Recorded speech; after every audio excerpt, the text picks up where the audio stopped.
How's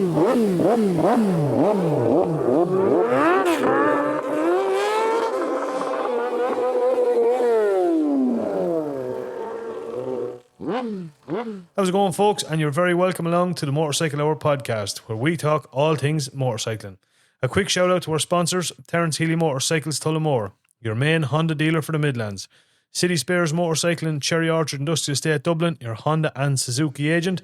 And motorcyclingtraining.ie, your one-stop shop for all your motorcycle training needs. Before we kick it off, we do want to give a reminder that this podcast is intended for audience of 18 years and older.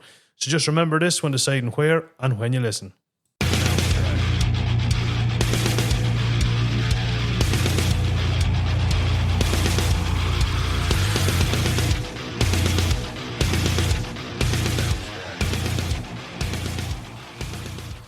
How's it going, folks? And you're very welcome back to the Motorcycle Hour podcast. We are on to episode 69, and as the fella says, better late than ever, we're going to bring you our interview we done with the one and only Mark Gash and Terry O'Reilly from Cosmic Racing. So we eventually got it done after a couple of technical errors, but we're all up and running. We're all happy. Everything is hunky-dory at the minute.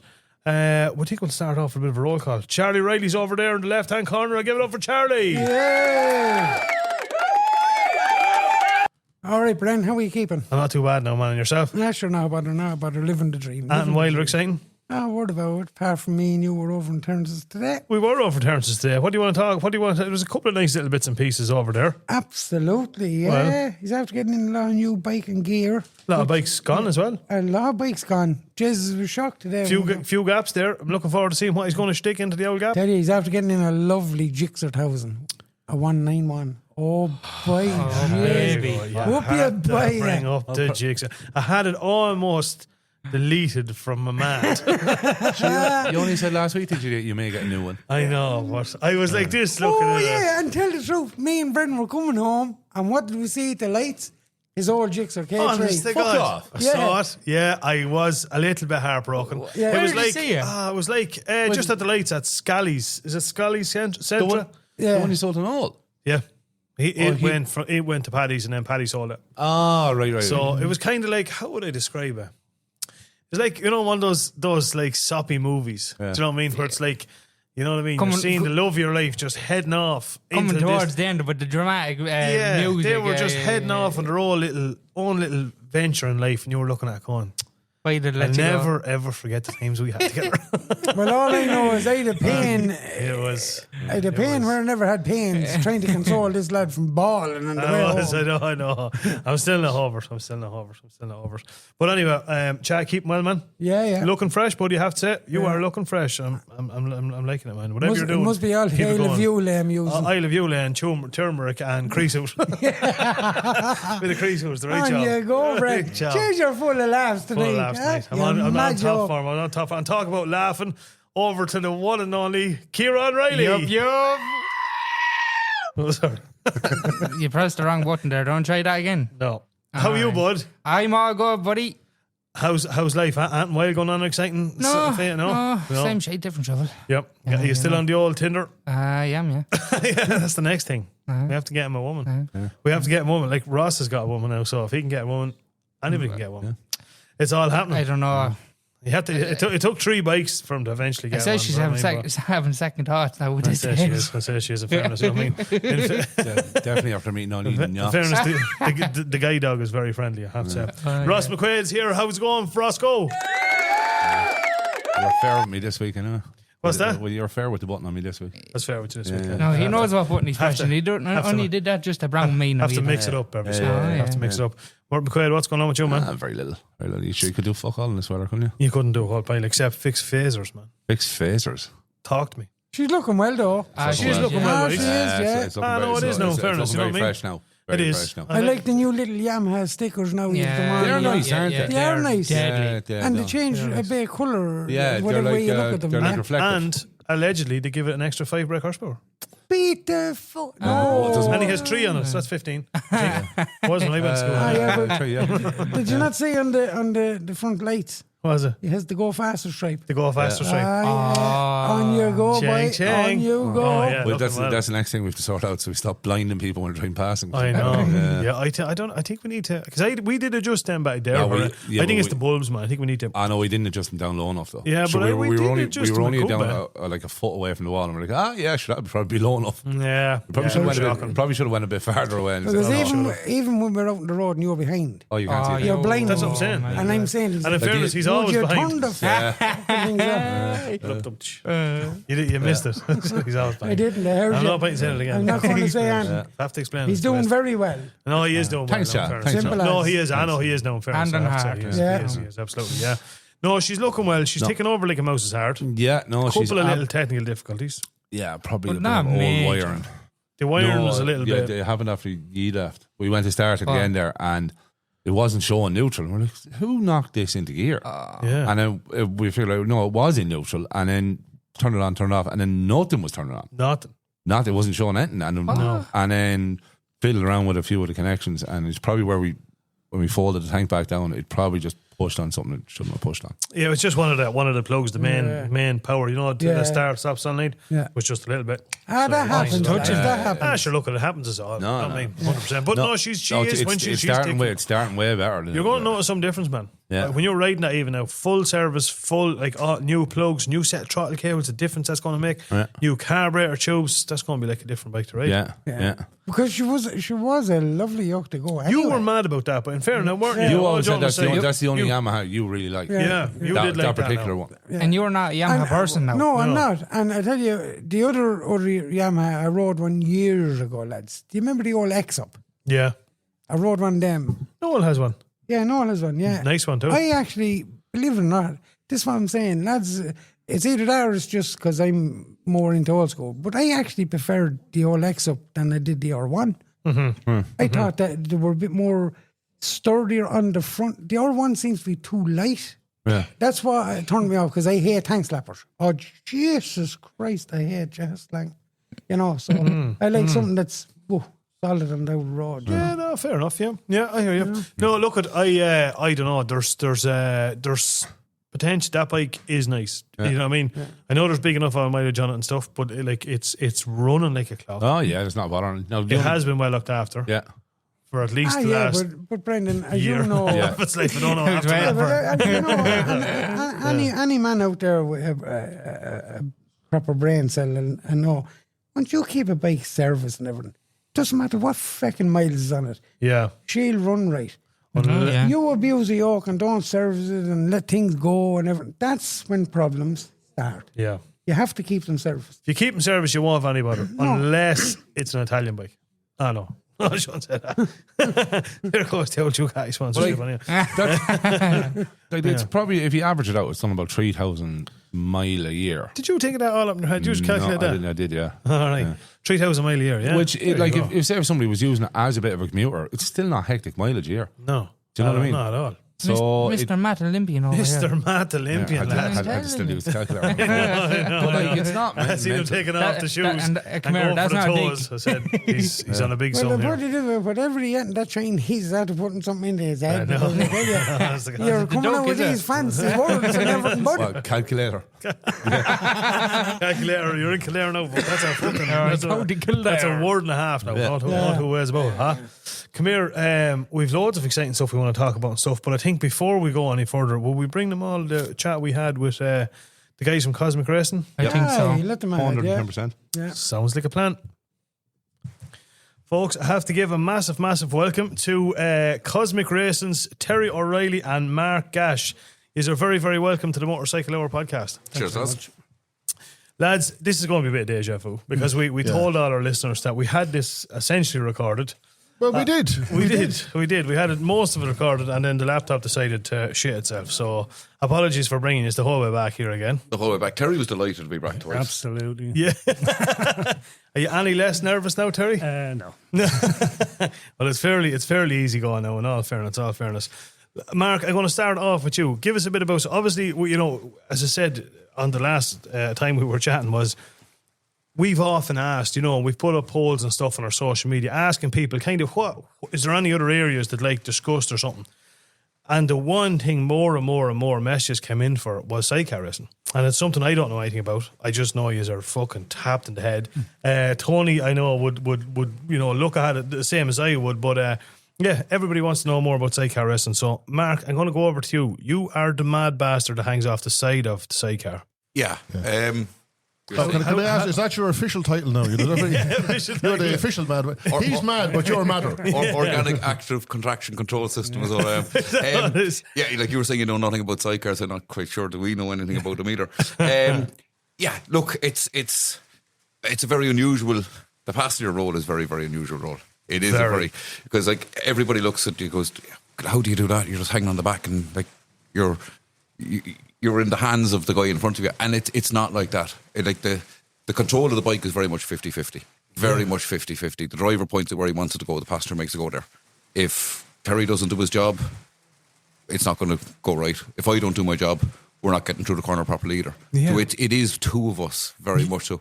And it's a bit weird. I got started with bikes. There used to be hill climbs. They still do run a lot of hill climbs on tarmac in Cork.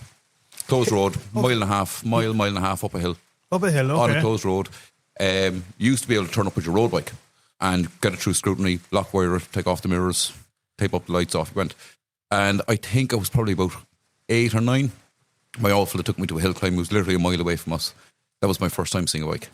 No racing. way. Yeah. Literally up the back road. You were getting like entries of 70, 80, 90 bikes at a hill climb. Jesus. Yeah, and it's time trial, one at a time. Remember going up and being sat in the hedge, watching this at 8, 9 years old and going, oh yeah, I need to do something like this. This is savage crack. Like, And the funny thing is, I still to this day can remember the bike that won it. And I know the man who won it. You're not serious? Yeah, Jim Lee. He's won it on an RS125. People turning up with fucking slab sides and slingshots and whatever. And there he is on a little RS125. I remember like looking at it going, Jesus, I could nearly ride that the size of it, you know. And he won the class, or he actually won the day outright. And come here, when you were saying like a hill climb, is it a shitload of twisties, or is it kind of straight, or no? Is it, they just pick a hill.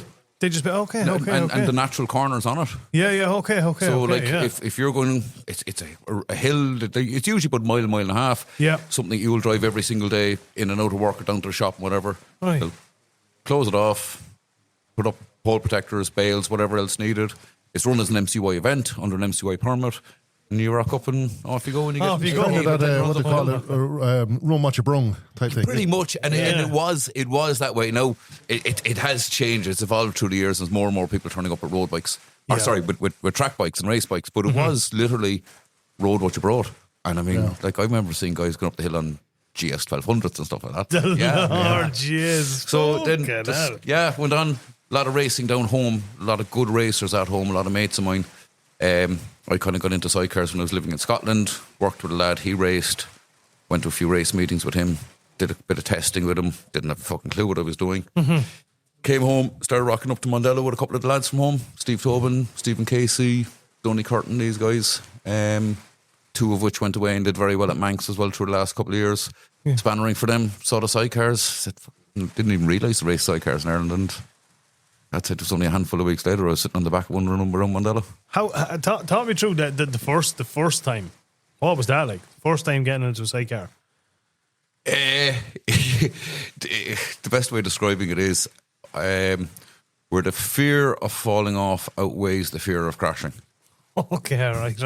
And somebody said to me, "You're better off sitting on the bullet, not the target." I suppose. It was an eye opener. So, like the first time that I got in a sidecar here was with Sam Wright from Cork, and it was his first time racing a sidecar as well. Oh Jesus! He was a quick bloke on a solo, raced an RS250, bought a sidecar, said this looks a bit of crack, and we bet lumps out of each other for about a year and a half or 2 years. But I would imagine. It's, you know, like, okay, we were all used to a bit of speed, but you know when you go-kart racing, because you're so low to the ground, the ground rush. So I imagine on a sidecar, you know. It must be just a whole other level. It's like as a passenger, you're dragging your toes on the ground. You're rubbing your toes on the ground. Yeah. Like, what is it, Terry? 75 mil ground clearance. But it's not too bad for a passenger because you don't look. Yeah. You close your eyes and just like... my eyes will be closed as well. Yeah, you just close your eyes. Like, you're there going through, there's no place like home, A little bit different for Terry because he's meant to have his eyes open. So he actually sees the speed. Like. Well, Jerry, was it Was he in Dumb and Dumber? Find a happy place. Find a happy place. yeah. Happy Gilmore. Yeah, absolutely. Yeah. Terry, over to you.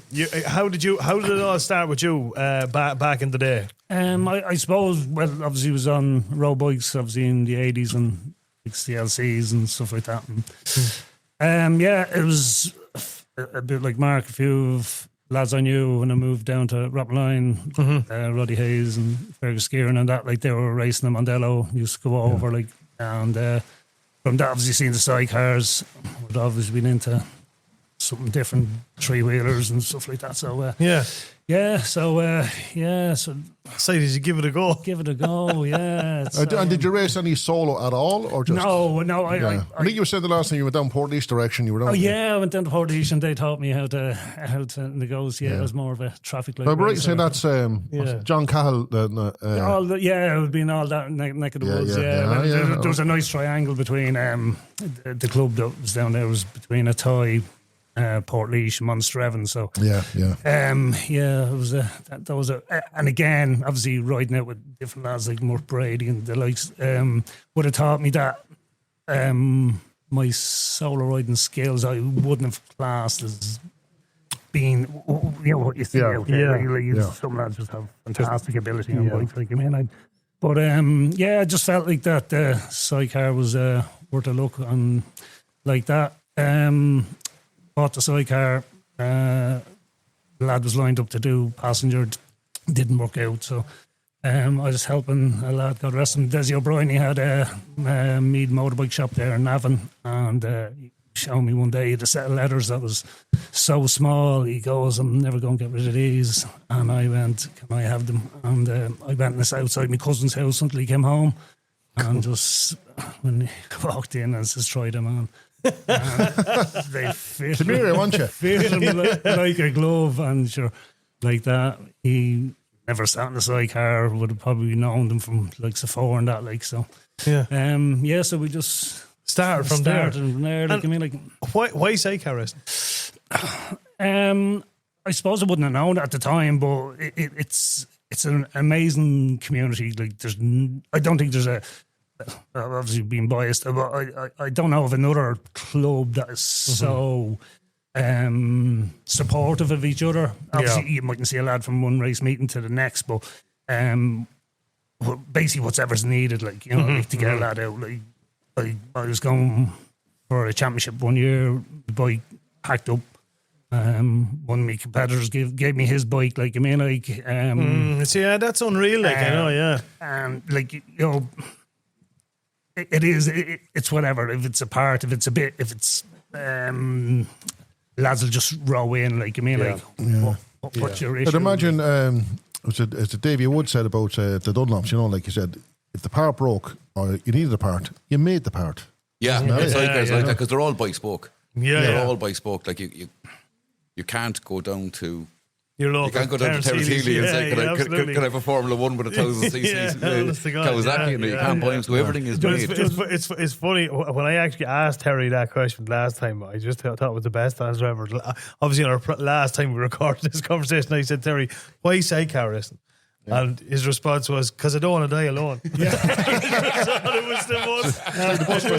the most funniest thing I ever heard. What Terry say about like the sidecar community in Ireland is if you need a bit, you need a loan or something, you need help, you need something collected, you need to change an engine middle night, and they do roll in. But the thing with sidecars is, and Terry will tell you as much, like, that's an international thing with sidecars. There isn't a place that I couldn't go to in Ireland or the UK and not get a spare bed or a couch to sleep in for the night just by chucking up on Facebook. It is internationally, it's a very, very close knit community, and I think a lot of that comes from because the bikes are so individual. You don't turn up at the races like the top solo boys with your two mechanics. You ride the bike, come off the bike, you have a chat with the lads, they set it up for you, and you go again.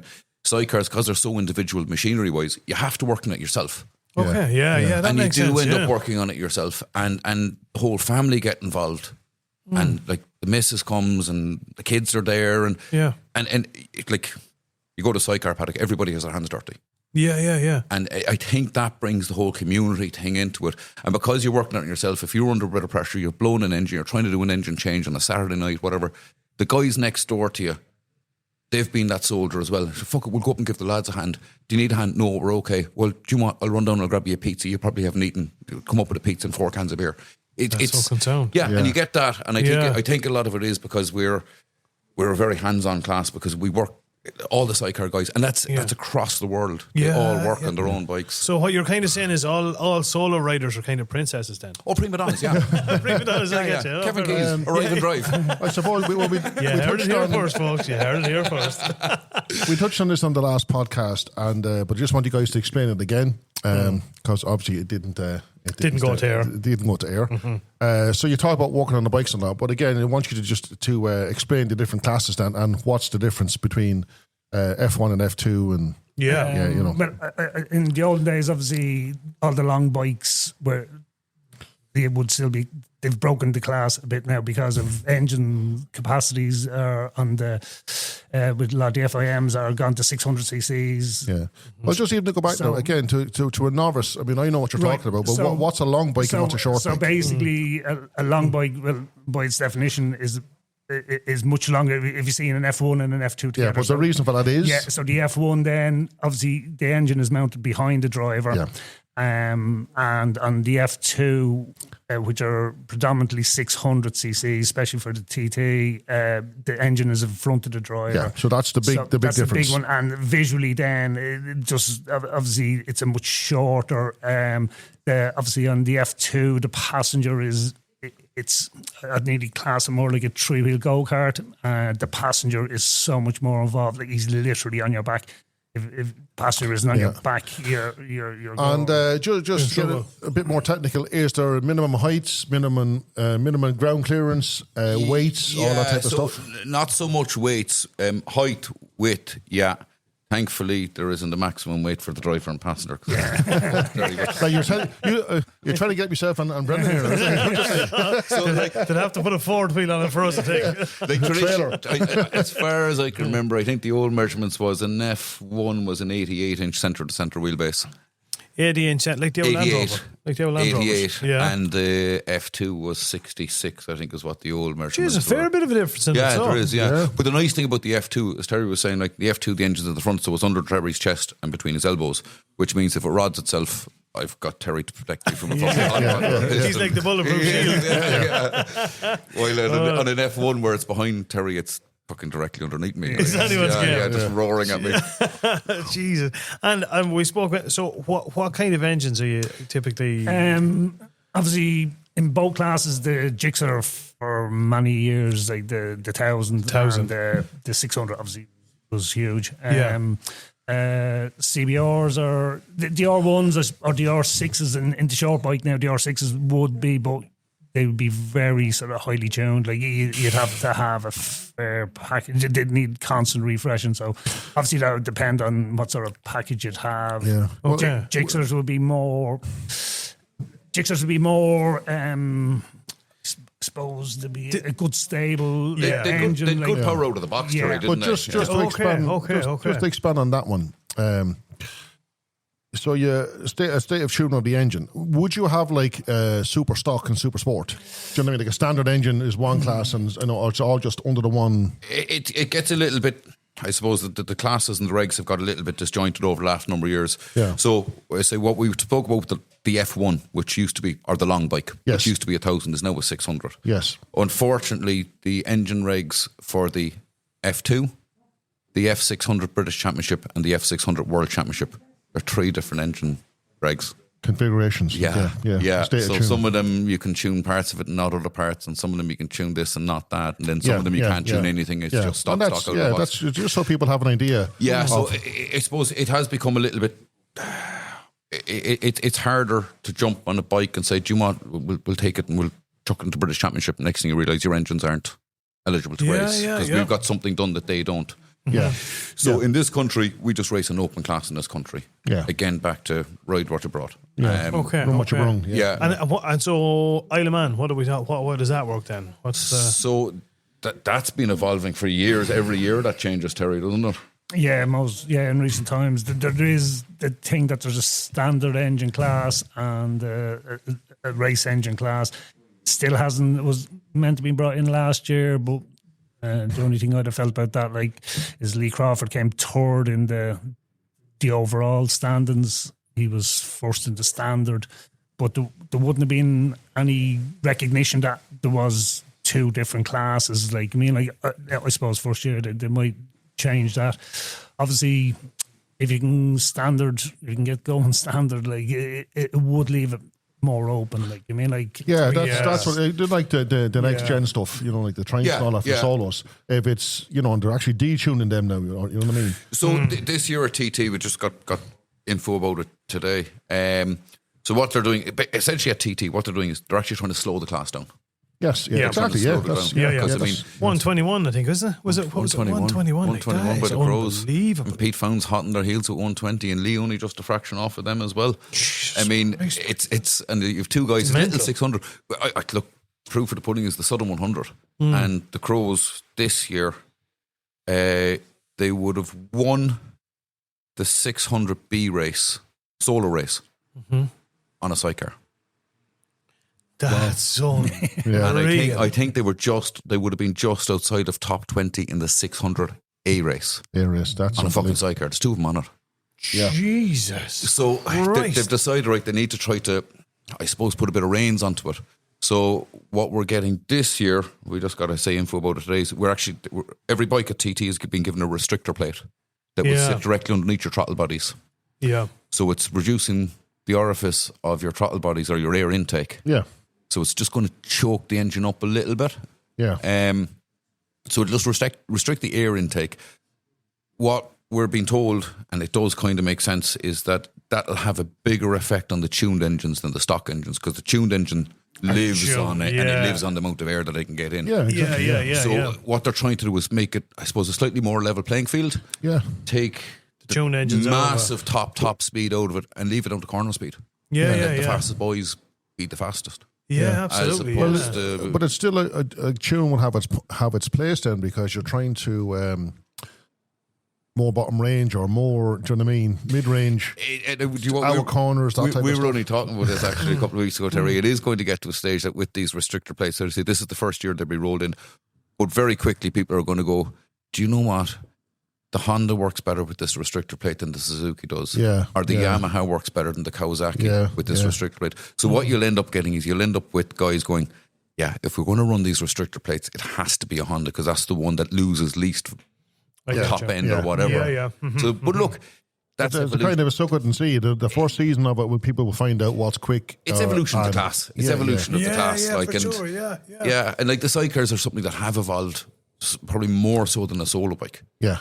Through the years, I mean, you go back, like they started off literally as a motorbike sidecar, and the evolution through the years, for sure, like, the work that goes into the engineering is just. I've been up and down the paddock at the TT and just look at these bikes when the sidecars with the plastic off them, with their clothes off. Yeah, and it's just amazing. And they said no two of them are like. No, it is no, but it just on that, I suppose, going back to the people, I suppose, on top for myself here as well.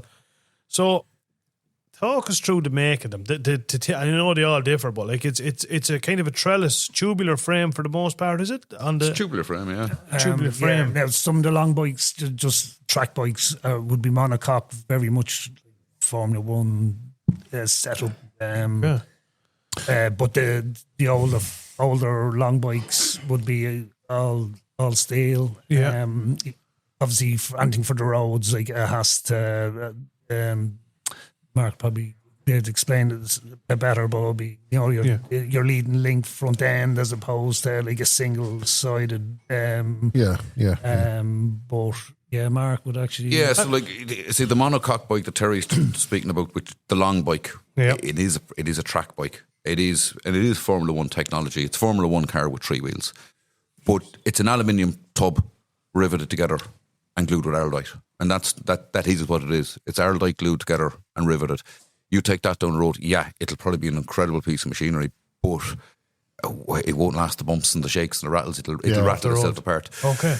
So the F2 class, while there's still, the evolution of the F2 class and the design and the engineering that's gone on is massive. They are still a throwback to quite an old type of bike. The fact that they're a steel tube frame. They're not an aluminium. Like you look at your solo bike and it's gone from being a tubular frame or a trellis frame, and now we're on, then the Delta box came in and we're on aluminium frames now. Yeah. The Sidecar, the F2 Sidecar is still tubular steel. Yeah. Because it's the only thing that'll work. Like your chassis is that big, that wide, that long, carrying that much weight. Yeah. Torsional flex. You just twist itself apart. Yeah. And then, like, a stupid question, but can the actual Sidecar part on its own be removed from? No. So it's not bolted together. It is all one. Again, at the moment now, I suppose, say from a TT point of view, and even again reverting back to the LCRs, especially in the World Championships, etc., have predominantly been LCR, which is Louis Christian Racing, gentleman from Switzerland, who basically was sort of would supply you like in kit form, full form, whatever. Like, and that was the next question. So just expand on that much, which you did the last time, was you can buy a basic frame. Some people do supply a basic kit frame. Yeah. Now after that, then you'd have, like, for example, a friend of ours, Mick Donovan from Creecor in Limerick. Like, he built his own chassis, like from scratch, full stop. Like, I mean, like at the moment you got Chris, the engineering services in England, like building a very, very good setup. But especially when it came to the long bikes and short bikes, a lot of them may have been individually bespoke, or there'd be the likes of Tony Baker who would have manufactured X amount. Yeah, most of these guys would have been ex-racers. Well, they're right. Like, say, Tony, we spoke about Tony briefly last day. Myself and Terry both won Irish Championships separately on Tony Baker bikes. Tony was 80 in 2025 and he's still racing British Championship. And I'm telling you, and he did Southern 100 again this year, and I'm telling you, Tony Baker gets in front of you on a racetrack. Hard man. Man, he can make that bike wide. He can make that bike very wide. What'd you say? He's 81 now. He's heading for 81. He's 81 this year. He's 81 this year. My God, man. He's built, he reckons, somewhere close to 100 chassis. And in recent years, he had I think some malfunction going by the Concord trees, and it was a big off with the daughter on the back. Jeez. Fiona especially came out of it quite badly, but but they're back. He's back racing. Is he? Some going, because at 80, I presume at 80 and 81 you don't recover the same you do if you're 31. Like, geez, that's if you saw this man, you'd probably question yourself, because he'd probably recover better faster. Are you serious? Yeah. Jesus, fair play. With this man. And we keep meaning to check out, but his bike, between different, I'd say it could be over 10 chassis, has definitely won, especially with the likes of Dylan Lynch from Blanchetown, who would be probably the most successful sidecar driver in Ireland. But between Dylan and myself, and with Mark and with Darren, and his chassis has won more and still is winning championships. Like, I mean, serious. And the funniest thing, so when I was racing with Darren before he passed away, inside in Darren's shed there was 3 Baker F1 chassis. Yeah. 4 Baker F1 chassis side by side, and they were all different. Every one of them was different. I was going to say it's. I would take it because he's hands on and was racing them. It's evolution, constantly evolving. Constantly. And then he said, and like, he would have had customers who would have come to him year after year after year after year. Sean Hegarty would be a prime example. Sean always raced. Sean's dad, I think, is Mayo originally. Lives in England. One of the best sidecar racers that UK's ever produced. Sean always raced Bakers, but Sean liked things on his bike. And he'd get it done slightly differently, because this is what he liked. The headstock, like, Sean obviously went for a very steep headstock, like, I mean, like, but with just things like that, like, it is amazing, like, and his bikes are still, like, I mean, especially in the Irish context, obviously, as Mark was saying, it's an open class, like, I mean, like, so it makes a difference. I mean, F1, F2 engines, it makes a difference. It's just a complete mix of engineering, like, where obviously, because they'd have the volume of entries in the UK, like, it'd be more like F2 or post classic, or classic, right. or Formula One. I mean, like, where we just race together, just open. And the cool thing actually about racing together is like I always said, the big difference to somebody who doesn't know anything about sidecars between an F1 and an F2, it's almost, I think Terry agree, it's almost Superbike versus Supersport. Essentially, because the F2, 600, slightly smaller. Yeah. The F1, long bike, 1000cc. But then you put a 600 up against a 1000. You put a Supersport against a Superbike on a tight, twisty track. Yeah. Not far off it. No, for sure. You wet down that track with rain. Oh yeah, it's And a big leveler. And then you want to be on a 600. Yeah. Absolutely, Yeah. absolutely. We even said it before. We're looking at Kevin Keys racing the Masters on the 600,000s. Like his times there wasn't a huge difference. No, you know there's what I mean? nothing in it. Some tracks, especially will suit. Bishop's Court is a top endy track. You mentioned Truxton the last day as well. Yeah. Like I've raced Truxton the Sidecar. That's just nuts. That's just sixth gear for as long as you can hold it. Yeah. And that suits the big bikes. But you go down to the small track in Mondello and say, particularly if you get a shower of rain on that, you'd probably rather be on a fucking 600 than a 1000. Yeah. And we've noticed that, like when you're out on a short bike, if it rains, like if we're in a short circuit, and there's a chance of rain, myself and Terry are fucking smiling, like just wait, like just let it pour down, just let us out. Like. Well, I suppose the next thing then is how did you two guys hook up then? I mean, you expanded on that one the last time we were talking. Oh, Do you yeah, wanna expand on absolutely. how that actually happened? Well, obviously, Mark would have been. Yeah, Mark would have hopped on with me here and there. I think I raced with you with 15 or 16 was probably the first time I sat in a bike. Yeah, with you. so and then Mark can take it from there. Who? You had an obviously unfortunate circumstances last year. Yeah, so look, I when I started pastoring first, and I didn't. I knew less about it then than I do now, which still isn't a whole lot. But I jumped on with Terry, I think it was 15 or 16 at the Sunflower. I think we got a third or something like that. And look, I dabbled around in and out. I raced then a couple of seasons with Dylan Lynch. Won an Irish Championship with him in 2019. We just blew up every K8 engine that existed in Ireland from 2019. Yeah, 20, as I say, went out the gap with COVID. 21. I did a lot of racing across the water as well. Scarborough's, Southern 100s, bits and pieces like that. British Championship, Scottish Championship. Then in the very end of 21, I teamed up with Darren Dwyer from Virginia. Darren was, I think I said it the last day, he was an enigma and he was just natural ability. He was naturally quick. I reckon the guy used to sleep quickly, all right? Everything he did was fucking fast. And like when you talk about sidecar races through the last, we'll say, couple of decades in this country, there's really only 3 or 4 that jump out for natural ability. Terry, Dylan, as we mentioned, Mick Donovan, and Darren is in with the best of them. Like he was naturally quick. Remember the first time he turned up at a racetrack and he couldn't figure out why there was people behind him. He'd never sat in a sidecar in his life. He was just fucking quick. So won an Irish Championship with Darren in 24.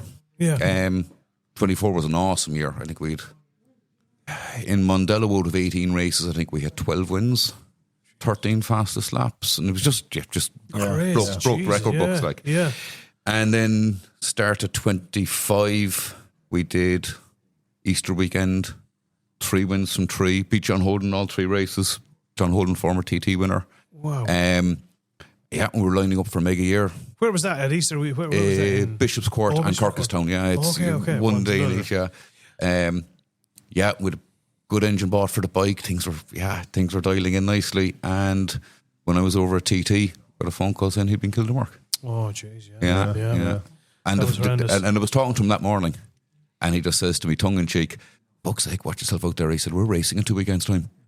Jesus Christ. Yeah. So fucking hell. And like I'd been living in the house with Darren when I moved up from Cork. Moved into the house with himself and Jamie and his daughter Saoirse, and like it was part of the family. We were living in the shed, literally living in the shed. Like we were back up to the house to go to bed. Yeah. So we were just, and then I said, look, that happened, and came back from the TT, left early, came back to Cavan. And do you know what? I was in the state of mind. I was ready to knock the whole thing on the head. I couldn't. Yeah, that was about that. I was going to ask you. I mean, it's just devastating news. You know what I mean? And it has to affect your mindset. And I've raced and I still race with a lot of different people. I'll race with 2 or 3 or 4 different teams every year. Not in Ireland, but like I'll pick up bits and pieces across the water in British Championship and Scottish Championship, whatever. But I think it was the fact that I've been living in the house with him and like, we were like a fucking couple. Yeah, I'd see him in the morning, I'd have dinner with him in the evening, we'd be in the shed, but there'd still be a phone call in the middle of the day in case we missed anything. Do you know what I mean? Yeah. So and I was kind of going, I don't know, I couldn't. I was kind of seriously going, I can't see myself going back to it. not when like you were kind of racing with your best mate, literally. Yeah. And it was and Terry, it was only a week or two after the funeral, or 3 or 4 weeks after the funeral, that Terry came up to me. I suppose basically from my point of view, obviously I'd done the TT in 15 and 16, went back with Eamon Holland in 19, went back to do it in 23, yeah. And just in practice week, unfortunately, the passenger mixed up one of the corners come just before the mountain mile, and got out for a right-hander, which was a left-hander, which left the bike going over the edge of the mountain. So that was which is never good. No. So that was It wasn't great for me because I was fucking sitting in there. It was right behind you. Literally, it was about 3 feet between us. Like, Go away, yeah. Literally, it was 3 feet behind. And I was out with Bruce Moore, and he looked over his left shoulder, and as if to say, like, where the fuck is he going? well, he kind of looked over his shoulder to go. He knew they were my two mates. He goes, like, do you want me to pull in? And I kind of looked back and I went, it's fucking miles away. But then you reacted. We came around again for the next lap, and Terry was standing in the hedge looking at us. He was all right. It's not too bad. So So that was obviously that was the end of TT. That was the end of the bike. Came back. Obviously, I only owned half the bike, so obviously I had to shell up them for the other half when I got home. And like a TT bike, you're looking just south of 30 grand for a and that wouldn't be for anything too. You could be up on 100 grand now looking at some of the outfits that's out there. Like, I mean, so that was it. As far as I thought, like, that was my racing days finished. So yeah, I'd basically sort of contented myself with that. Well, you never, like, obviously the idea of the 2 checkered flags as the Isle of Man is the dream. Like, I mean, like, so just that kind of brings us nicely then to what actually, well, you know what I mean, with the new team, isn't it? Yeah, so basically, I got a phone call out of the blue from Mark Todd, who would run the Cosmic Racing team for the two Irish lads that live in Australia, Matt and Ivor, and asked me would I be interested. So obviously I took a bit of time. Obviously I wasn't going to do it if I didn't have the team in place, because obviously I can't do it now. So I just ran it by Mark to see would he consider it. Tell the truth, Terry. You asked 8 other people and they all said no. He's getting to the end of the fucking phone book at this stage. I rang the best passenger ever, and he was busy, so I'm ringing you. So, no, in fairness, my mother was still considering it. So Mark said he would. Yeah, obviously Mark is after doing the 5 TTs on the trot. Like, I mean, like, he's consistent all the time. Yeah. And obviously going out with a newcomer to the TT, there's so much, like, they say about the TT, like, it takes 3 years to learn. Oh, yeah. And you haven't, like, 3 years to sort of be comfortable. Like, one of the first years, I don't know, you go out for laps with different drivers, and Conrad Harrison, who would have won, Dean's father, who would be a sidecar driver, would have won the TT. Like, he brought me out for a spin with his passenger, like, just going through different sections and a bit of advice. And but when he dropped me back to the pits, they were going back out, the two of them themselves, and I can't remember how many years Conrad had done that. I'd say it was at least 10 years. Like, I mean, like, they were going back out to look at another specific section, like, I mean, like, where they thought that they could improve, like, I mean, like, so so Mark has got serious track knowledge. So that brought you to where we are now. But then, so that decision then for you, Mark, what was the story? What made you say, yeah, I'm going to? Do you want it? Going back to where we start with the Sidecar family, and it's a very close-knit community, and it is, all right. But even, like, I suppose since I started racing, and I said the first time I jumped on the bike with Terry, I think it was 2015 or 16. You've retired, I think, 25 times between then and now, all right. But the funny thing with Terry was, we always kept in touch, mainly because he collects shite and I try to buy it off of him. It's okay. All right, okay. it's kind of the way that our relationship works. But we always kept in touch. And I mean, even when Terry wasn't racing and I was going to TT to race, I kind of traditionally always spent the night before the ferry in your house. We went for a couple of pints and then jumped in the van in the morning and up to Belfast. And like, we always kept in touch. And I say, I only raced with Terry. It's a long time ago. And do you want to get the opportunity to jump on the back of the bike at TT with Terry? Yeah. And a quality package. Yeah. And the fact that and it's not just, and again, not something all romantic, whatever. You're not, the TT is strange, or sidecar racing even. You're not just jumping on the back with somebody. You have to get that trust. Oh, yeah. There was a relationship there. Yeah. That's Well, I think we said the last time, like, the kind of stars just aligned. Yeah. And like, when Terry said it to me, I went, there was never once that I go, yeah, am I comfortable jumping? He was like, fuck it, yeah, let's go do it. Sounds like a great idea. Because Terry asked me, right? And I went, yeah, I'm game ball for that. And then he kind of goes, no, you don't have to give me an answer now. Sit back. And I went, no, Terry and Grand, like, no, that's how it's meant. We'll do it. So look, whenever you think about it, just let me know whatever. Terry, you're not fucking picking up what I'm putting down. Let's go do it. Like, And that's the best way. It is a fair commitment. Just as Tony said there, when you actually stop and think of it, you are putting some serious faith in each other. Yeah. Oh, Jesus, yeah. Some serious trust in each other. Do you know what I mean? Because if either one of you is, Oh, absolutely. Yeah. Well, what happened to you? Oh, yeah. And as I said, like, Through no fault of these things happen. like as you explained that, was that 2023? Something so, which is, I suppose, simple. He just misjudged, thought he was going to a left, and that just that one thing. There was no correcting the bike after that. I suppose. No, we were nearly had it. Just just caught the grass verge, and that was enough. Just if the road was 6 inches wider, you were through the corner. Genuinely, Okay. If not, But that's the TT, and at that speed, it's down to millimeters. Instead, like. Jesus Christ! Yeah. But like you say, like, you're putting your trust in each other, but the reward is just It's unbelievable. And it's like, and I see solo lads, and they come in after a savage race or after their first podium or a real hard fought win or whatever, and they're absolutely buzzing. And there's friends are there and brothers there and missus is there, blah blah blah blah. But nobody knows what it's like in his head to have done that. They're all hugging him and delighted for him. In the meantime, he's trying to pat himself on the back. He's trying to tell people, he's still going 150 miles an hour in his head. But he's done it on his own.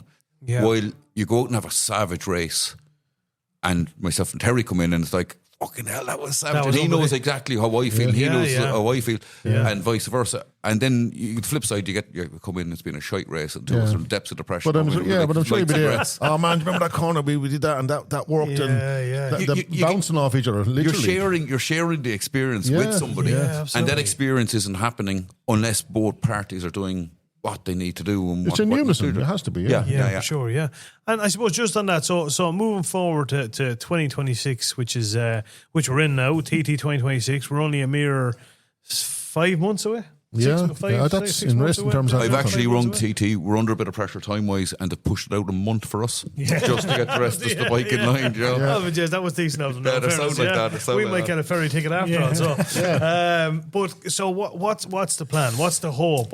Have we any goals you want to hit? Basically, the goal is 2 checkered flags. Like, I mean, like it's so hard. Like, I mean, like there's so many different combinations that can affect. Like, I mean, like obviously mechanical being huge for the TT, huge, like, than any other circuit.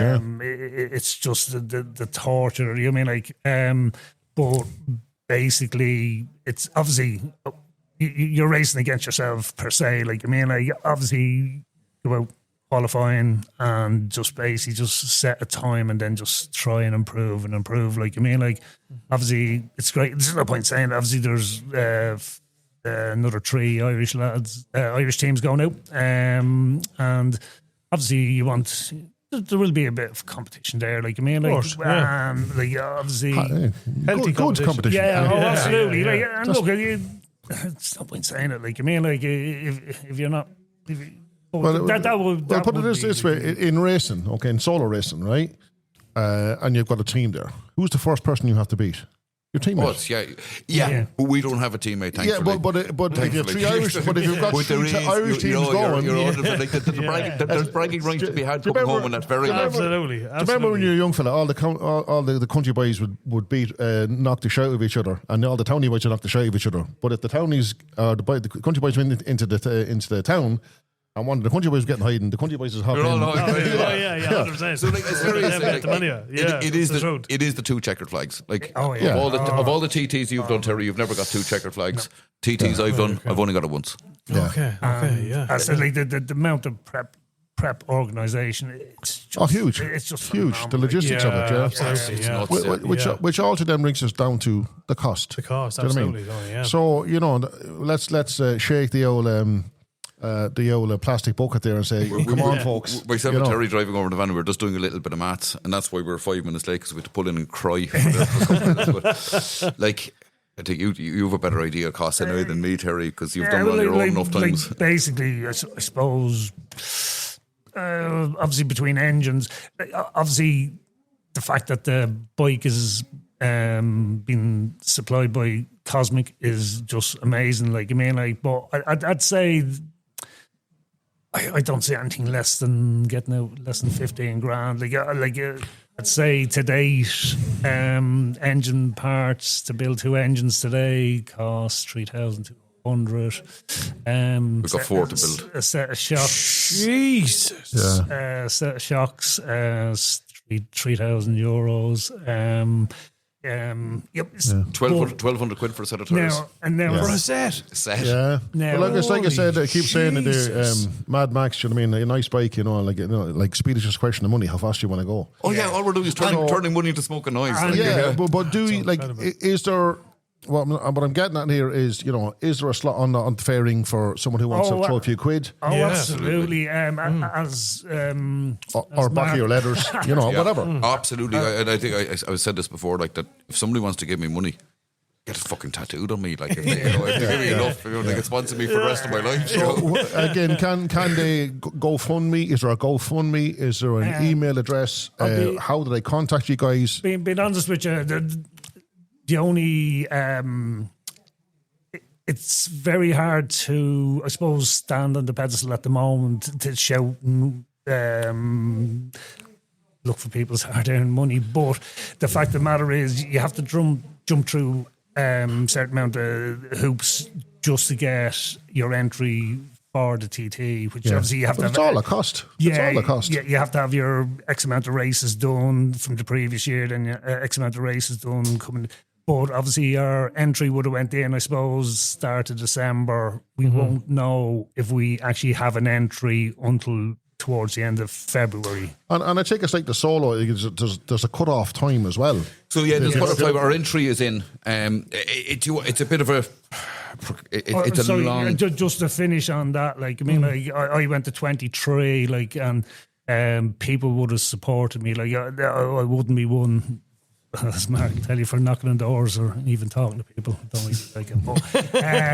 But, so I definitely wouldn't be one to be heading up any PR campaign. But obviously, I had X amount of sponsors that had come on board going into 23. You don't believe the letdown that you feel like when you don't actually get to compete, like, I mean, like, the money has been spent, like, I mean, like, you don't have it, like, you might have saved a set of tires or something, but like the cost of the ferry's over, your fuel, everything. Obviously, self-employed, Mark as well. Like, you're taking up to 3 weeks off, just the way the ferries work out. Like, like, you're unpaid. Like, there's so much, but. And I said that's why I'd be at the moment until I get the green light from the TT to say that. Yeah, but I mean that's what we're here for. Is to say, sure. Listen, guys, keep in touch with us. Oh, absolutely. We'll let people know. Then, well, listen, we got the green light, but I mean, now we're just talk to the people. Anyone that wants to, well, I suppose a lot of bikers sponsor you regardless. A lot of bikers, especially people with bike interests, would appreciate. Like, absolutely, I mean, like, so, absolutely. Obviously, I'll go back to what I said. Talk to Mark. Yeah, look, it's I'm like Terry as well.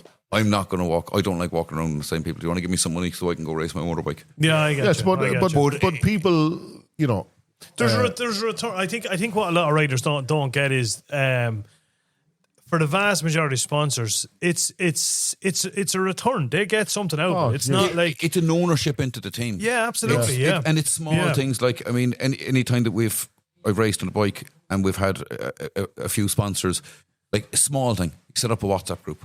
All right, and as soon as we say myself and Terry are back in off the road, lads got 3 laps in tonight, bike's going mint, blah blah blah. Need a new back tire for tomorrow. Their time is this. Dead happy. Going to make a couple of changes to front suspension. Yeah. You've got the info before anybody else. I define that. That's brilliant. So it's a little bit of an ownership or a membership into the team. I get that. I get that. I mean, the lads will tell you. Kevin's out racing. Do you know what I mean? And I be, you know, I am that. I love the technical end of it, do you know what I mean? So I leave him alone for a while and then well, why did you adjust that and why did you do this and do that, you know? And just the WhatsApp group of what's going on and how the times went, just chatting to Kevin, even if I couldn't be there, just that tidbit of information is the buzz for me. It puts you there. Absolutely. I get it. I totally get it. And even that's something I love on this about doing this podcast. So like, obviously, as I said, I like I would watch the Sidecar race and I always get the TT Plus package and whatever else. Yeah. So I'd watch it and stuff and it's on like that whole 2 weeks in work. I'm there in body, but not in mind. Do you know what I mean? I've got the headphones in, I've got the phone set up somewhere, but so I say I'd watch it, but now after talking to you two, I'm invested in it. Do you know what I mean? And that's it. You're again back to TT, and it's just the community again, and those couple of quids, the difference they make. We've all been a TT. Like people walk past the paddock, walk past your setup in the awning. They're looking at you, and you're working on the bike, and you see them and they're standing there looking. You go, come in, have a look, and they come in, and have a look around the bike. You give them a cup of tea. They're walking out the awning 10 minutes later, and next thing they're throwing 20 quid at you. Goes, look, that'll cover your fuel for tonight. Yeah, isn't it brilliant? It's 20 quid, but those 20 quids add up, mate. Oh, big time. 100%. And see when you're over there and you're now living on cornflakes because you've eaten everything else, right? You can't afford it. And somebody throws you 20 quid, you're like going, yeah, you know what? It's happy days. Absolutely, yeah. Oh, no, I swear I have not only the most admiration for the likes of yourselves and solo riders and teams like that. I do know what you've put into it, like, and I get what you're saying. Like, you know, people are thinking, like, really? 20 quid? But when you invest, as you said, 3 weeks off work, no pay, you're working hard. Like, let's face it, guy. Like, if you have to come up with 10, 15 grand, these 10 and 15 grands, you're throwing a few bob by a week. It doesn't cut it. Like, it's hard. Just in case, hard just for the people who don't know, right? Like, it's not like we're going to TT and we're staying at the Cunard Hotel. Oh no, we're living in the back of a fucking van. Like, it's in the back of a van, and if it rains, everything is damp. You know what I mean? Like, that's the way it is. Like but that's cool too. You know what I mean? Like, that's and that's what you have. It is. No, it's not cool. It's shite. I know, but like, I always think back. You know, Joy. You know, God be good to poor Joy Dunlop, and you know that was one of his. He could have stayed in the Ritz Hotel, but no, back of the van. He'd sit in the fucking back of the van. That's what. In fact, the stories about him that it was raining, so we slept across the front seats so he wouldn't have to put the bikes outside in the rain. Isn't that There was no room in the back. Yeah. Even the night before, he obviously before he passed. He slept in the van. That's right. And there was a room in the hotel booked for him. Wasn't the hotel named after him? I think the room. I think there was actually the room was named after him, and he slept in the van. Yeah, it's unbelievable. It's unbelievable. Come here, I'm conscious of time. So what we're going to one thing just obviously is the bike show that's on down in Punchestown. Yes. Everything going according to plan. Obviously, we'll have our sidecar there. Actually, another lad you hosted, Jason Dunn, Fiberman, is actually making us a new fairing for our bike at the moment. And that's going to be unveiled down at the show. Oh, brilliant. And obviously, at that stage of the game, that's after the end of February. Obviously, fingers crossed, green light comes, we get the entry in. Obviously, then if anybody is down at the show, like wants to come up, say hello, like me, look at the bike and throw. But again, if they want to throw 20 quid in the bucket, yeah, for sure. Absolutely. Please have a bucket there anyway, absolutely. Because you'll know at that stage, you'll have your entry in and you'll have confirmation. Because obviously we'll keep plugging away. Obviously, everything as right as we can. And then Big fair on them. Plenty of room for sponsors. Oh, there. absolutely, Yeah. absolutely. Plenty of room for sponsors. Without doubt. But it's a cracking looking bike, and it'll be The bike. There's a bit of a story behind the bike as well. Very quickly, so it's a Dave Molyneux bike built by Dave Molyneux in the Isle of Man. Wow. 17 TT wins. Yeah. I think 16 of them on chassis that he welded together himself. Jesus. The only win that he ever had not on one of his own bikes was his very first one. Are you serious? I don't know if you know, but Dave's the dad passed away. Was it the Ulster off a Sidecar? And from the carry on and to be so successful. Yeah. His life is like sidecars is what he does for a living. He races them, builds them, sets them up, repairs them, straightens them when lads have crashed. His life revolves around it. Yeah. And it is. It's not like, and this isn't something that he does, pops into the shed for a couple of hours in the evening. Yeah. This is 50 hours a week inside in the shed. This is what he does. So the bike that we have is the last bike that he raced at the TT in 24. And he put on the podium, got a third with it. Yeah. Wow. So And Dave is... He's coming over. He's coming over to the show as well. That's right, I did see that. And, I actually have what was the bat bike. The bat bike. If anybody wanted to Google it, Dave Molyneux bat bike. That'll be. I actually have the ownership of that, and that'll be there as well, which is a stunning bit of kit.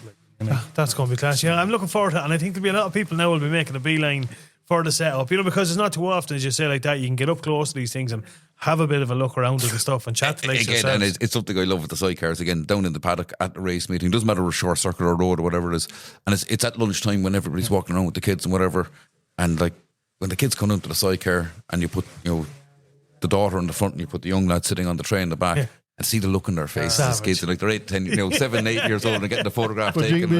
As you said at the start of the podcast, when you were 9 years of age, and that was your that you was seen the makes you're back there, aren't you? Yeah, you were back there. And when you put a kid into a sidecar and you see the look in their face, you go, we've got them hooked now. That's it. And then you look at the one parent, more of us, one less of them. and the parent looking at you going, you rotten bag. Absolutely, yeah. Come here, before we wrap it up, a word for yourself, Mark. You have a bit of a role within Motorcycling Ireland. I was saying Motorcycling Ireland, as we spoke before, is obviously after getting a whole restructure, and Jesus Christ, talk about they're coming, leaps and bounds. There's all great stuff coming. We see an announcement that 4 motorcycle racing have their race going ahead and stuff like that. So it's all go. Talk us through a little bit. What you're involved in a few ways. So look, I'm chairman of the Sidecar Club, the Sidecar Racing Club.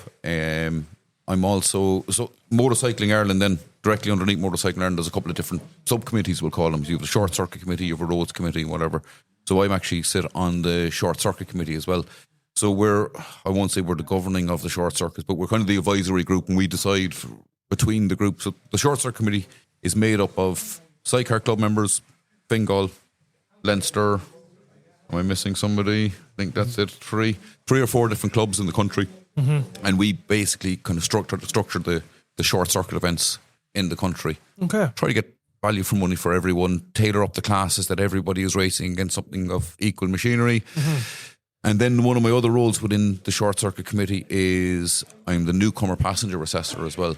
So if somebody decides that they want to give passengering a go, it's a little bit more difficult to get into than it is a solo bike. Anybody who fancies racing a solo bike, it's because they drive one on the road, or they used to do track days or something like that. Yeah.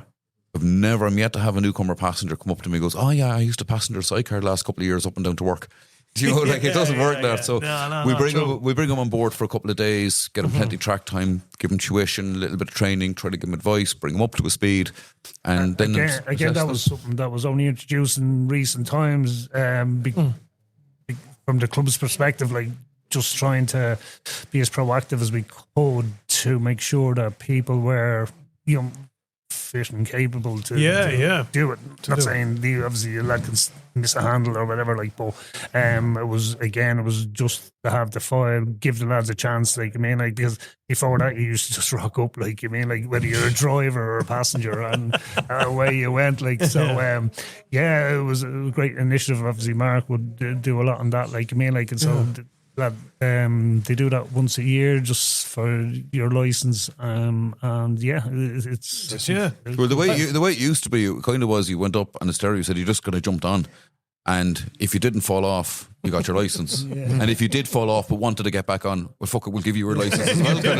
Yeah. I just visualize you recruiting these people, like all these people rocking up in straight jackets, you know, like, drooling, and you're like, yeah, we recruit through lies and false promises. Yeah. That's what we want.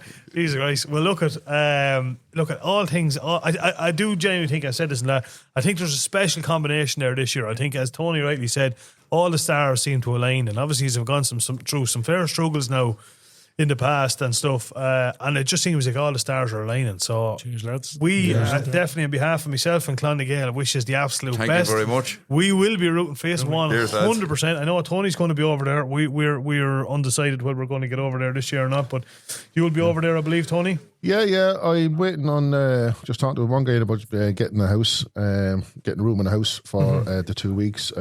Hopefully that goes ahead. And as I said, with Kevin there, the only race I didn't do was the TT. I did sort of everything there. So this year, and again with all the stuff that's happening down south, I'm going to be there every weekend. Like I said, I'm a tiny cog in that as a sponsor, but just look, you know yourself, lads, when you walk into the paddock, it's like I said when you go to TT. The minute you come off the board, there's that atmosphere. I can't explain it. There's a buzz, for sure. You know what I mean? And like I said, even now with I was just seeing Kevin there with the new design and the letters and all that. You know what I mean? And my sponsor and things like that. Yeah, but anyway, our sponsor, the Clondigale sponsors on it but as well. I'm already getting the graw. Do you know what I mean? I'm just there is something that as soon as you get off that ferry.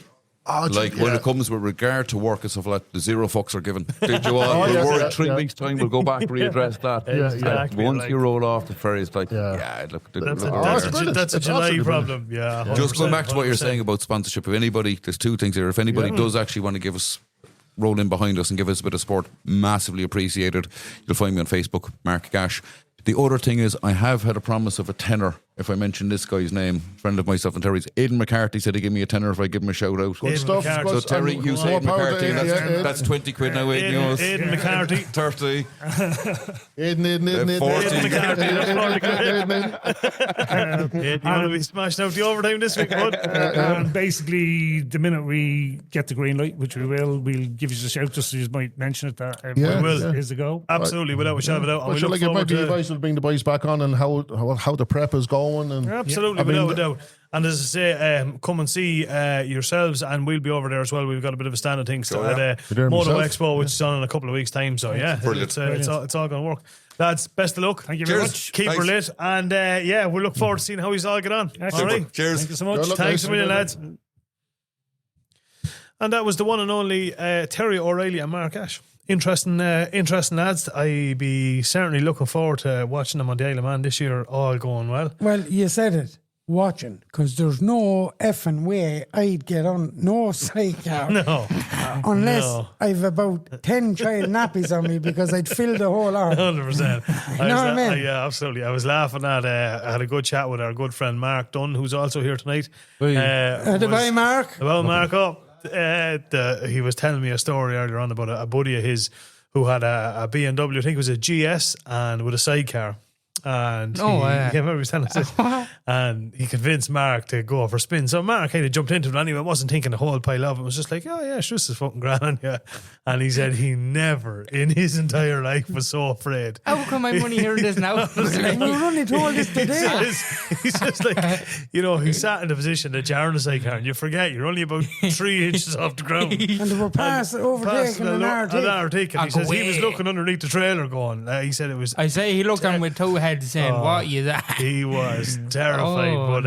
So I have not only admiration for any lad that's brave enough to... When he got back, the only thing he said was, I had to change the jocks. 100%. He said it was terrifying. So obviously the sidecar racing is a whole other ball game, a whole other ball game. But interesting lads, and I say watch this space, and don't forget to go over to the Moto Expo, and you can see the lads there and see their the gear that they're running and the whole job lot, and it'll be interesting show to say the least. Exactly, and I'm willing to sign autographs now. Just speaking of autographs, we're bringing the Harley over.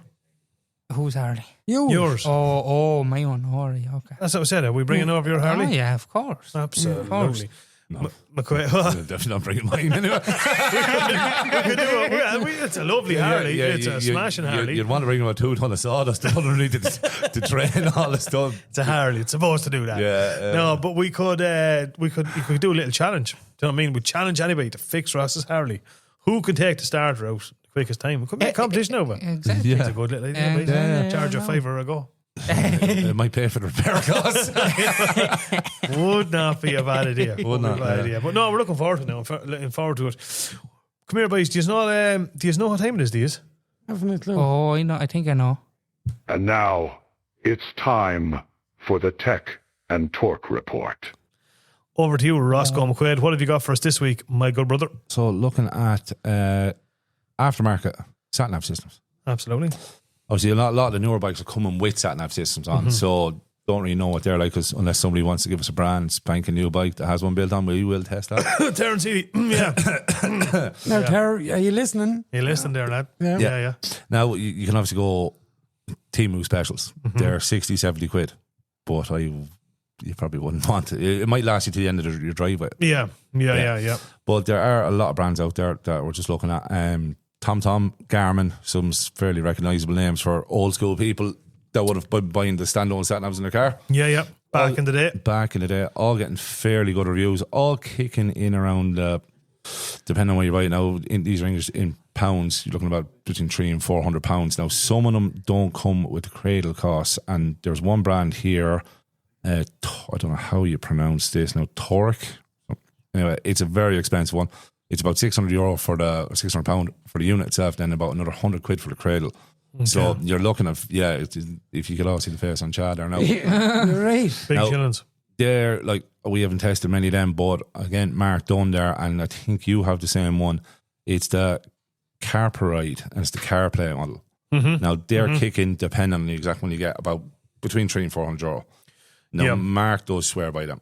Well, yeah, I'm not sure. Mark gave me one of his. I don't know if it's the Carperide one. I'm not actually too sure. But it's class. Like, it's you know what I mean? It's the screen is unreal on it. Do you know what I mean? Well, like, you don't have to rely on your very phone. technical, like. Do you know what I mean? They're very They're a tablet, essentially. Like, yeah. But like some of them do come with. You don't have to just use Google Maps. You can use different nav maps ways, and you can upload all these specific ones that are better for plotting your routes and sort of stuff like that. So they are handy in that sense.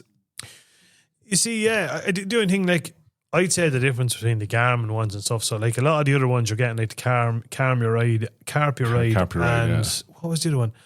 Aochi. So just a little bee in me bonnet about Aochi. So I actually seen a lot of the reviews for Aochi.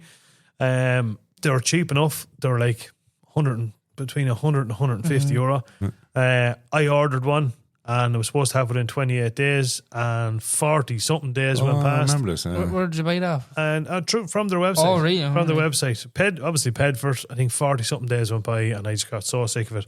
And I was messaging them, going like, "What is going on?" And they kept telling me, "Oh, it's still at this address. They haven't updated the shipping on it." And I was just kind of going, "Yeah, but that's okay." Where they come from? The States? I'm not sure. I'm not rightly sure, man, whereabouts exactly it comes from. But Isaac, I want it. So eventually it got that bad. They ended up just saying, "Look, we're sorry," and they gave me my money back. But it was still disappointment. 40 fucking 5 days after I first ordered it.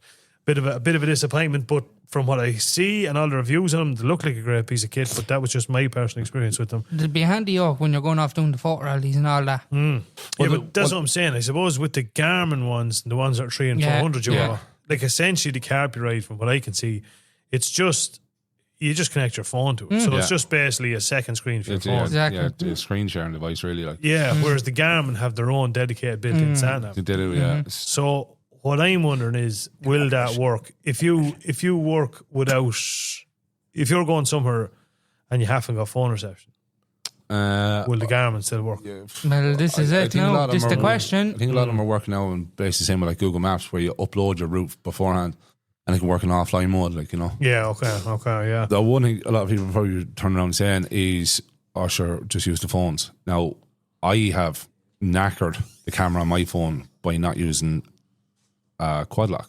Yeah. That's the I went into a phone shop and I said, do you ride bikes by any chance? And I was like, yeah, because my camera won't, it'll only focus when it's on like the wide angle lens, which just makes all your pictures just, well, you're taking that video or photo like that. But they asked me, they said, "Do you use a bike by any chance?" I said, "Yeah, I had on just one of the the flip case ones like you used to have mounted on the handlebars, and obviously has no dampeners or nothing. It was 30 or 40 quid, whatever it was." And they said, "No, that's the bikes after doing that. Like, so you have to replace the whole camera." I thought it was just there was dirt in the lens or something like that. Because yeah, so like if you're talking, say, one of these units, depending on when you get, if it's coming full kit and caboodle with charger and everything like that, like in cables, you don't have to buy any cradles or anything like that. If you're talking €350, you know yourself, like a good quad lock is running it's 100 quid north of that. It is for sure. Yeah, I got the quad lock when I bought the Tracer. The quad lock, the anti-vibration mount, and the case for the iPhone. About €140, I think. Yeah. But thereabouts. And no wireless charger in that. There you go. So and they're not cheap either. No. So you're probably talking 200 euro. So they're not really that much. They're thereabouts. And at the end of the day, you're trying to look at your screen, which is obviously, it's about, I'd say, on average, half to 3/4 the size of the screen that's going to be on the nav system. So you're getting a better screen, bigger screen, easier to follow. I just think, like, for the sake of a few extra quid, you'd probably go with that, like, you know. I agree. But like with the Tracer, I actually have both, and like lads would say, well, why? One is as fucking good. Like, why would you have both? But like, you know as well as I do, if you have your phone connected to anything all day via Bluetooth, it just drains. It's the battery. Yeah. So my thought process was, well, I'll have the phone there on the mount anyway, even though I won't need to be looking at it, but at least I can have it plugged in and charging as I'm driving along. So. Well, then you could go down the other route and just buy a 40 quid USB charger, and I know it'd be a bit of a faff, but have it running up the inside of your jacket, get a long lead running into your pocket.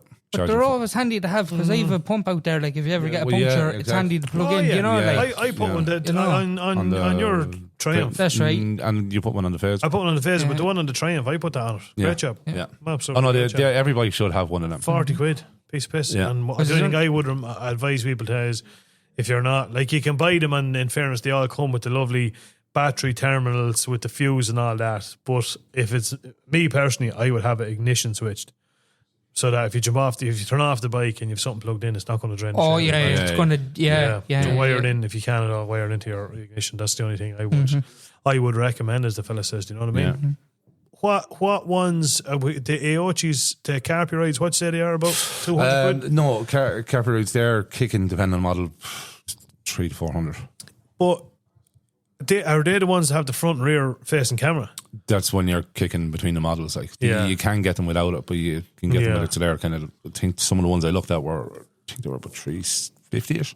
And what, the rest of them are up, are they? Less. Or less? No, it all depends on the exact model, but they're all kicking. Right. Yeah, you know, you're kicking around that mark. So really, it's your own preference. I can't remember the one we went for a spin on, and remember the lad had a Tracer. It was a friend of yours, friend. Yeah. And he had one front and rear facing camera, tire pressure monitoring system on it, and all that. Well, Ronan done when we went for that spin down to Tipperary. The burn that day, he had it, and he had the front and back cameras on as well. Oh yeah, yeah.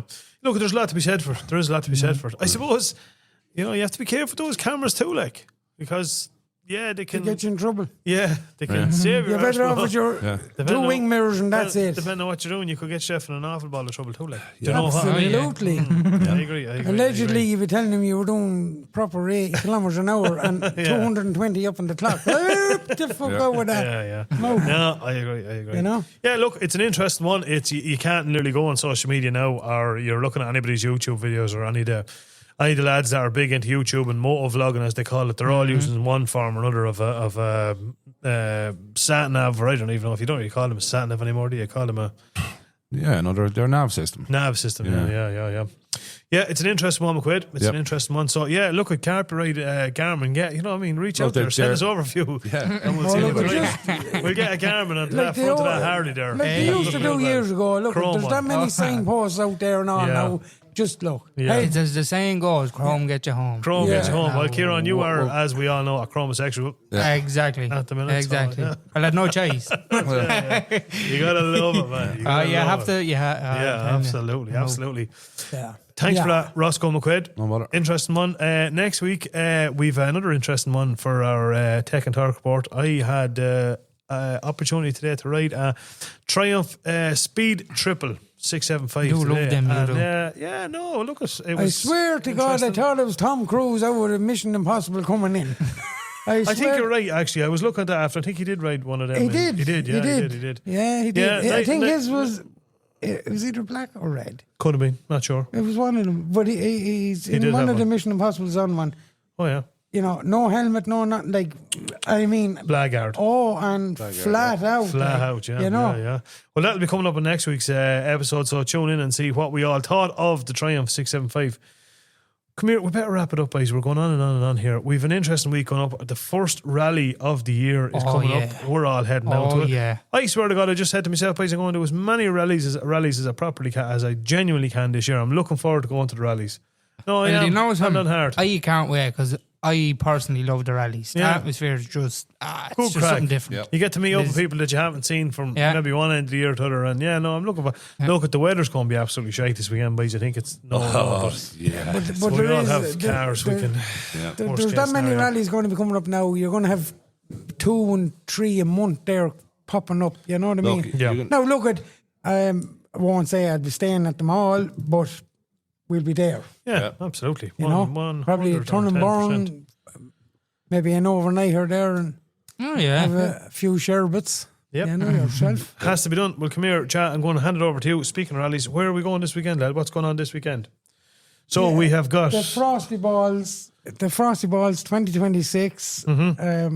It's at Gowran Park Gowan Race Park Course. Racecourse. Yep. Yeah, and the air code is R95A5W. So that's coming up. That's coming up. This As I said, Saturday. this Saturday we're going to be heading out to that. yeah. Very, very much looking forward to it. Look, there's a couple of other bits and pieces coming on over the next couple of weeks as well. We'll keep you all tuned. Yeah, then Fixables is coming up now. You've got the next Riff month. Raff as well. Yeah, the Riff Raff, and you've got there's a couple of motorcycle memorial runs and bits and pieces. So yeah, plenty of stuff coming on over the next couple of Yeah, weeks. well, next week we'll throw a few more. Exactly. what's It's only coming, the start you know. of it. Do you know what I It's mean? only the start, like, you know what I mean? Yeah, So yeah. No, absolutely, know. 100%. It's just another, hopefully, it's going to be another good biking year, and hopefully the old weather will go away. And everybody out there that rides a bike, just stay safe on them. Simple Absolutely. as. Yeah. Absolutely. Enjoy your spin. Especially with the and, weather you know. this week, lads. Yeah. Don't, Oh, yeah, the weather- don't take any chances. No, No. absolutely. Well, we should have it out.